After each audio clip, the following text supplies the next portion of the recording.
అంటే నీవు నీ సొంత ఇంటి కలను సాకారం చేసుకోవాలంటే భక్తి అనే పునాది గట్టిగా వేసుకో. అదే నిన్ను ఒక ఇంటివాణ్ణి చేస్తుంది. ఈ విధంగా క్షేత్రజ్ఞుని గురించి బోధించిన పరమాత్మ అటువంటి జ్ఞానం వల్ల కలిగే ఫలితాన్ని 13-19 శ్లోకంలో వివరిస్తున్నాడు. 13-19 శ్లోకం.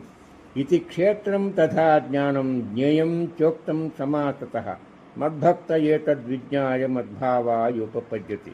ఈ ప్రకారంగా క్షేత్రం, జ్ఞానం, జ్ఞేయం కూడా సంక్షిప్తంగా చెప్పబడింది.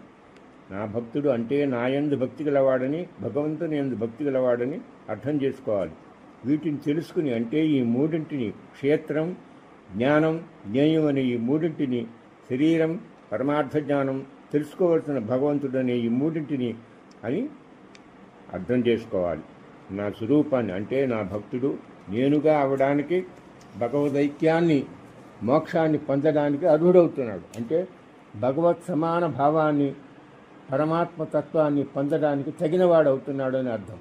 అర్జున, ఈ జ్ఞానము, జ్ఞేయము తెలియాలంటే వాడు మొదట నా భక్తుడై ఉండాలి. నా భక్తుడైతే కానీ ఈ జ్ఞానం అబ్బదు. ఈ జ్ఞానం అంటే అమానిత్వాది జ్ఞానం అని నువ్వు అర్థం చేసుకోవాలి. అది కలిగితే కానీ జ్ఞేయ తత్వానుభవం కలగదు. అందుకే అర్జున, నాయందు భక్తి కలిగి ఉన్నందుననే నీకు మోక్ష సామ్రాజ్యాన్ని అధిష్ఠించే సత్తా కలిగిన వాడవుతావు అని ఇదివరలో నేను చెప్పాను. ఇదివరలో నేను ఈ విషయమై నీకు 9 సార్లు చెప్పాను. చెప్పిందే చెప్పి 9 సార్లు చెప్పాను. అంటే పదే పదే నువ్వు అర్థం చేసుకుంటావని చెప్తున్నాను. భక్తి అనే పువ్వు నుంచి నీకు మోక్షం అనే పండు దొరికే మార్గం చెప్పినట్లయింది. ఆ శ్లోకాలు నీకు జ్ఞప్తిలో ఉండడానికి మళ్ళీ ఒకసారి చెప్తున్నాను, అర్థం చేసుకో అర్జున.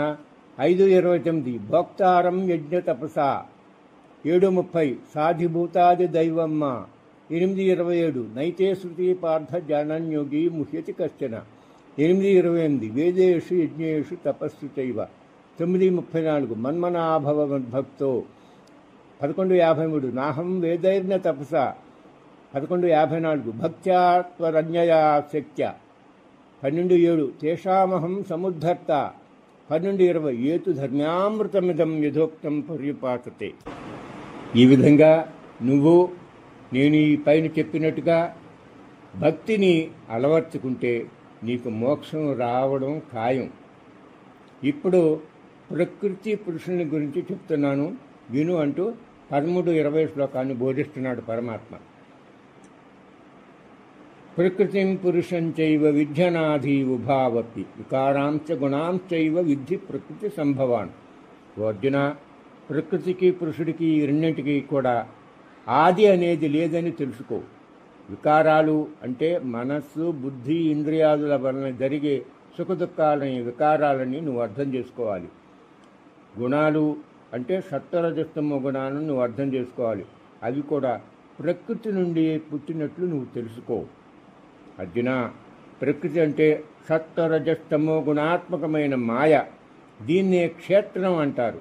పురుషుణ్ణి జీవాత్మని, క్షేత్రజ్ఞుడని అంటారు. ఈ రెండు అనాదులే. కానీ ఆది లేకపోయినా ప్రకృతికి అంతం ఉంది. అలానే ప్రకృతి వికారి, పురుషుడు నిర్వికారుడు. రాగద్వేషాలు, సుఖదుఖాలు, కామక్రోధాలు మొదలైన వికారాలన్నీ పురుషుడికి ప్రకృతి నుంచే పుడుతూ ఉన్నాయి. జీవుడికి ప్రకృతి సంగమం చేత వికారాలు పుడుతూ ఉన్నాయి. ఈ వికారాలు ఉన్నంత వరకు జీవుడికి మోక్షం రాదు. ఉత్తమ నీచ జన్మలు వస్తూనే ఉంటాయి. అర్జున, నీకు క్షేత్రజ్ఞ వివేకాన్ని గురించి పైన పిండంలో ఉండే క్షేత్రజ్ఞుడి పేరు మార్చి బ్రహ్మాండంలో దాన్ని ప్రకృతి పురుషులని కింద బోధిస్తున్నాను విను అంటూ 13:21, 13:22, 13:26 శ్లోకాల్లో బోధనకి ఉపక్రమిస్తున్నాడు పరమాత్మ. పిండంలో ఉండే క్షేత్రజ్ఞులే బ్రహ్మాండంలో ప్రకృతి పురుషులుగా వర్ణించబడ్డారు. అది చెప్తూ పరమాత్మ అంటాడు 13:21 నుంచి 13:23 శ్లోకాల్లో కార్యకారణ కర్తృత్వే హేతు ప్రకృతిరుచ్యతే పురుష సుఖ దుఃఖానాం భోక్తృత్వే హేతురుచ్యతే.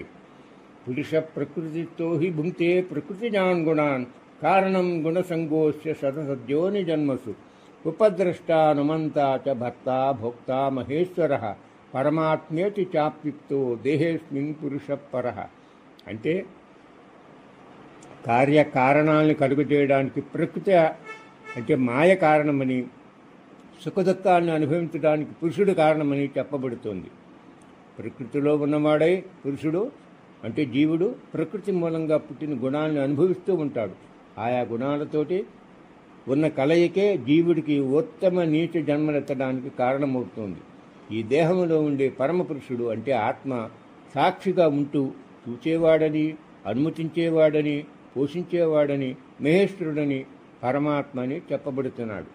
అర్జున, శరీరం జడమైంది. ఈ జడమైన శరీరంలో ఉండే పంచ జ్ఞానేంద్రియాలు, పంచ కర్మేంద్రియాలు, మనస్సు, బుద్ధి, అహంకారం ఈ 13 కూడా జడాలే. కానీ పురుషుని అంటే జీవుడు సంయోగంతో జడమైన శరీరంతో జీవుడు సుఖదుఖాలని అనుభవిస్తున్నట్టు తోపింపజేస్తున్నాడు. ఇదంతా మాయ యొక్క ప్రభావం. అర్జున, జడమైన శరీరానికి ఆకలి, దప్పిక అనేవి ఎక్కడి నుంచి కలుగుతున్నాయి? వాస్తవంగా చూస్తే జీవుడికి కర్తృత్వ భోక్తృత్వాదులు లేవు. ఇదంతా మాయ, భ్రమ, భ్రాంతి. అర్జున, విద్యుత్ శక్తి విద్యుత్ ఉపకరణాలతో సంయోగం చెంది ఆయా ఉపకరణాలను ప్రభావితం చేస్తుంది. కానీ తానేమీ మార్పు చెందదు. అంటే బల్బులను వెలిగిస్తుంది, పంకాను తిప్పుతుంది, హీటర్లో వేడి పుట్టిస్తుంది, కానీ తానుగా ఏ మార్పు లేకుండా ఉంటుంది. అలానే జీవుడు కూడా శరీరంలో ఉన్న అవయవాలన్నింటినీ ప్రేరేపించి వాటి పనులు చేయిస్తూ తాను అకర్తగా అభోక్తగా ఉంటాడు. ఈ జీవరూపంలో ఉన్న జీవుడే పరమాత్మ. దేవుడు ఉపద్రష్టాది విశేషణాలతో వర్ణింపబడిన జగదీశ్వరుడు. అర్జున, ఈ ప్రకృతి పురుషుని గురించి తెలుసుకున్నవాడు ధన్యుడు అంటూ పరమాత్మ 13-24 శ్లోకాలని బోధిస్తున్నాడు. అర్జున, ప్రకృతి పురుషుల జ్ఞానమే నీకు ముక్తిని కలుగజేస్తుంది. అది ఎలానో 13-24 శ్లోకంలో చెప్పాను, అర్థం చేసుకో. యయేవం వేత్తి పురుషం ప్రకృతించ గుణై సహ సర్వదా వర్తమానోపి నసభూయోభిజాయతే.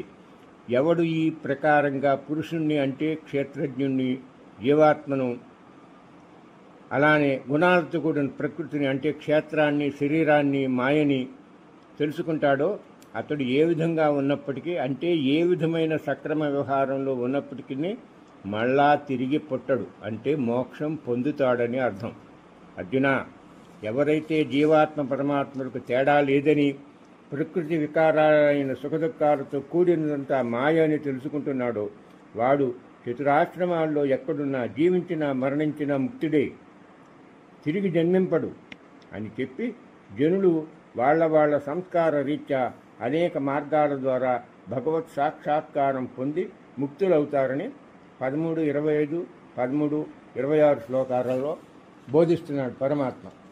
అంటే సంస్కారాన్ని బట్టి ముక్తి వస్తుందని బోధిస్తున్నాడు. ఆ శ్లోకాలు ఒకసారి చదువుకుందాం. 13-25 ధ్యానేనాత్మని పశ్యంతి కేచిదాత్మానమాత్మన అన్యే సాంఖ్యేన యోగేన కర్మయోగేన చాపరి.